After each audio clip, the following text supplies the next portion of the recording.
Good morning, everybody. Craig Stedman with the DA's office, Captain Wiskowski, and Chief Sadler here this morning, updating you on the shooting involving Charles Lewis. I want to state that Lancaster City Police Department did a thorough investigation. I received all the reports and related materials for that case. The facts have been, most of them have been previously released as part of public record by the City Police Department. My obligation, my role in this particular time period was to review them to see whether the police were justified in the use of force that they did use in this case. So I reviewed the facts, the appropriate legal standards. I'll summarize very briefly. They come from Chapter 5 of the Pennsylvania Crimes Code. There's really two provisions that would apply, and one is Section 505, which is use of force of self-protection, which basically states you can use deadly force if you have a reasonable belief that you're going to be killed or face serious bodily injury yourself. In particular, there's another section that applies to law enforcement, Section 508, which is in the course of making an arrest, you can use force necessary to prevent the arrest, to prevent the escape, and defending yourself. And in particular, you can use deadly force if the person you're attempting to arrest is escaping and has a deadly weapon.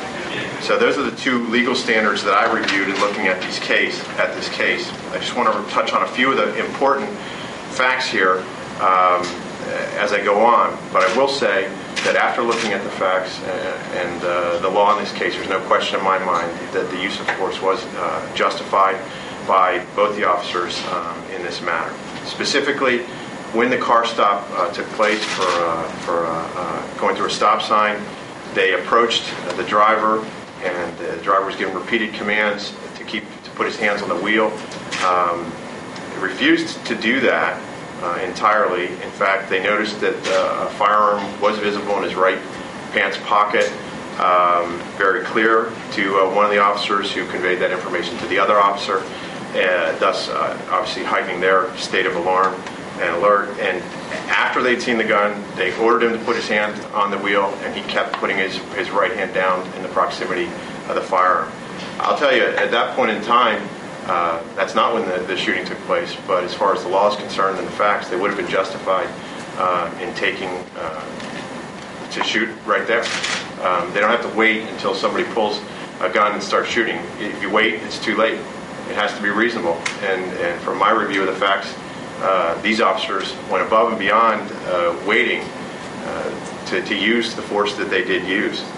So that's the first point in time that I believe force would have been justified. They restrained, they did. And fortunately, they didn't suffer for it. They chose to attempt to pull him out of the car, and they did do that. They attempted to restrain him at that point in time and get control of the gun. They were unsuccessful because of the resistance of Mr. Lewis. And he broke free and began to escape with a deadly weapon. And I'll refer you back to the statute that I said earlier. At that point in time, he's now escaping, preventing an arrest, and they know he has a deadly weapon. Instead of using deadly force at that point in time, they continue to give him commands, verbal commands to control the situation, all of which he refused to comply with. What brought it to a halt was that he fell. I will note that from the reports, it's clear that as he was running from them, he kept reaching his right hand to his right front pocket, which is where they had last seen the handgun. So they had another opportunity to use force at that point in time that they chose not to do. Instead, they waited till he fell. At that point, his arms were underneath him. They gave him repeated commands to show his hands. He refused to comply with those commands. And at that point in time, it's clear from the review of the reports that they had a reasonable belief, based on his actions as he was attempting to get up and where his hand was, that they felt that he was going to draw the weapon on him at that point in time, and they fired, I believe, 8 times between the two of them, and I believe the impacts would have been 4 to 5. That remains to be seen, probably 5. Nonetheless, from my point of view, regardless of how many shots were fired, how many shots were impacted, this was entirely justified. And they were fortunate that no one's life was lost, including Mr. Lewis, but especially for the police officers, because in my mind and in my review, as I've stated, they certainly could have used the force that they did much earlier in this exchange. I do want to take the opportunity to make a couple comments. As you know, Mr. Lewis has charges against him for the firearms and for drugs that were found in his possession. He, of course, remains innocent, and those charges will take place at appropriate time in court. I want to take a moment just to say that the police officers in our community, they're on the front lines of defending everything and everyone that we value in our society. The words protect and serve, they're not just words. And cases like this are all too serious reminders of what those words actually mean, and how dangerous their jobs are, how much we ask them to do, and how much gratitude we all owe them on a daily basis. My job is easy. I sit back, I get to review the facts after 20/20 hindsight and try to assist the police in the ways that we can. But these guys are out there making the decisions that if they make the wrong decision, even if they do make the right decisions, their lives are at risk at all points in time. And I really think this case brings a reminder to that. And the people that they're out confronting, I mean, let's face it, this started as a traffic stop, a stop sign violation. And what it led to was the discharge of firearms, potential loss of life of not only the police officers and Mr. Lewis, but an innocent bystander that could have been caught because this person happened to have a gun he was possessing illegally since he was a convicted felon, and drugs. I would commend the police officers involved in the investigation for their professional investigation. I was notified immediately. I know that they followed the proper procedures in going through this, and I also want to take a moment to particularly commend the two officers involved for their courage and what, quite frankly, was their restraint in a time of extreme stress. And, of course, what they have done to apprehend and put behind bars a convicted felon who was carrying drugs and a gun in our community. Again, I want to say that Mr. Lewis is presumed innocent, and I want to sort of do a break from his case and just make a general comment, not related to his case, that time and time again, our county faces situations where drugs and guns go hand in hand. They're a plague in the county, they're a plague on our youth, and they take people's lives and they risk police officers' lives. Along with the city police department and all the law enforcement in this county, this office, the DA's office, is absolutely committed to taking these people who are carrying guns illegally and trafficking drugs to our citizens, to our youth, and putting them behind bars as long as possible. We will be pursuing avenues in all cases like this where we can potentially take it to federal prosecution with their assistance and cooperation.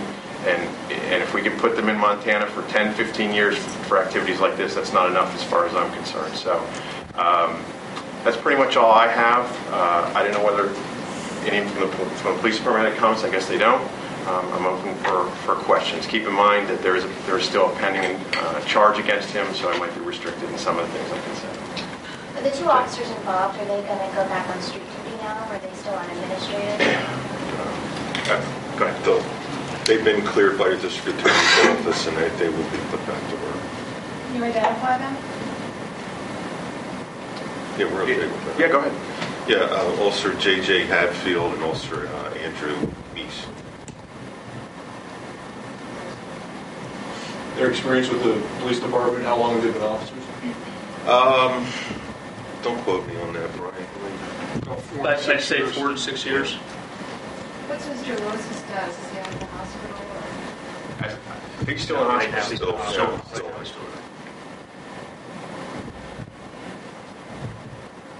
Expected to recover? I believe so. Yeah. So he's conscious. He's alert. He's talking. Anything else? Has he been arraigned on anything yet? Or just charged? Was he? Yeah, he was Okay. He has been around. Sometimes it's different when they're in the hospital, but yeah. That's all we asked. Yeah, it's a good question. Was the gun found near Mr. Lewis Logan? Yes. Was it found on the street, or was it still in his pocket? Close proximity to where he was. On the street?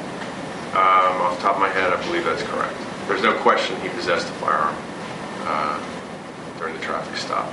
And the drugs were in his pockets? That's correct. He might have been in more than one pocket, but they were in his possession. Does this investigation go anywhere as far as how he got the gun, where it came from, tracking the the gun backwards? Yeah, in any case like this, that's something that the police will routinely do, and working on that currently. Obviously, we want to know where the gun came from. So somebody that did not have, under the law, the right to possess a firearm such as this, and he did, and we want to know where it came from. So we'll do. The police are already. I know they're working on it right now. Does it look likely this will be a federal case, or is it? I can't talk for them. I can tell you that that's one of the avenues we'll absolutely explore. And in this case, and other cases like this, that they have been a great partner for Lancaster County. The Eastern District has been a tremendous friend to us. As you know, Mark Miller has come up here and actually presented cases for us from the U.S. Attorney's Office. And what we do is we essentially look at the case with their permission, if they're willing to take it, and we see look at the circumstances, look at the defendant, look at the record, see whether they're likely to face them more time. It depends on the mandatories that are different between the state and federal law, and I'm sure that they'll work with us. What's the general criteria for this to fit that category? For federal prosecution, they look for prior convicted felons, and obviously it's going to be a firearms link, a significant amount of drugs, and/or significant amount of drugs. If you're a 3-time convicted felon and you're possessing a firearm in federal law, you face a 15-year mandatory sentence. Of course, there are guidelines that come into play there. So as you have more convictions, you actually face significant more time in federal prison than you do in state. So that's one of the things that we always look at. And of course, the more convictions a person has, the more likely the feds will be accepting of it. But they have accepted cases from us where the person only had 1 prior felony. So it depends on the person. It depends on sort of the recommendation of the police department. As I said, I really can't ask anything more for what the U.S. Attorney's Office has done over the past few years in cooperation with all law enforcement in this county. Where was Lewis struck, and are officers trained to fire a specific area or potential? You want to talk about the training? I'll let you do that, Chief. Yeah, that's often a question when police officers are involved in a shooting. In any police training, you're taught to shoot center mass, and that would be this area here. That's the largest target on the human body, and to speculate, could he have been shot in the hand, or I've even been asked over the years, couldn't they shoot the gun out of his hand, that kind of, Wild West cowboy stuff. That's just not practical, and that could get a police officer killed if you tried to pinpoint an intense situation like that. And people say, well, couldn't you just shoot him in the leg or shoot him in the foot or something like that? But I can assure you, even leg injuries, if you hit certain parts of the anatomy, or it's just as deadly as being shot in the head or the chest. So to answer your question, officers on this department and nationally are all trained to shoot for center mass. And where was he struck? He was struck in the leg and the shoulder, upper back. Chief, what's it like sort of emotionally and psychologically for officers who are required to use this kind of force in a situation like this? Well, that's a really good question, because every police officer that's ever been involved in a shooting handles it differently. It depends on their personal makeup. But contrary to some popular belief, police officers do not come to work hoping that they get involved in a shooting. That's usually the furthest thing from their mind. However, when they're involved in a shooting and they're alive to talk about it, that's probably one of the first things that really comes to light, is that you've actually survived and you're there to tell what happened. And how each officer handles that, again, that's the individual. Some officers process it very quickly because they know that they got home to their family, and their co-workers are proud of the fact that they, applied their training in an intense situation and they survived, and like Mr. Stedman said, took a felon off the street. Unfortunately, sometimes that means the felon's injured, or in some cases mortally wounded. But I'm concerned about the police officers, and when their training's been applied in the right way, then we're very proud of that fact. Can you tell us at all about how these 2 officers have been doing since this incident? Well, they are both fine young men, and I know that they're anxious to get back to work. So, and I'll just leave it at that, but they are doing well. Okay, thanks a lot. Thanks, folks.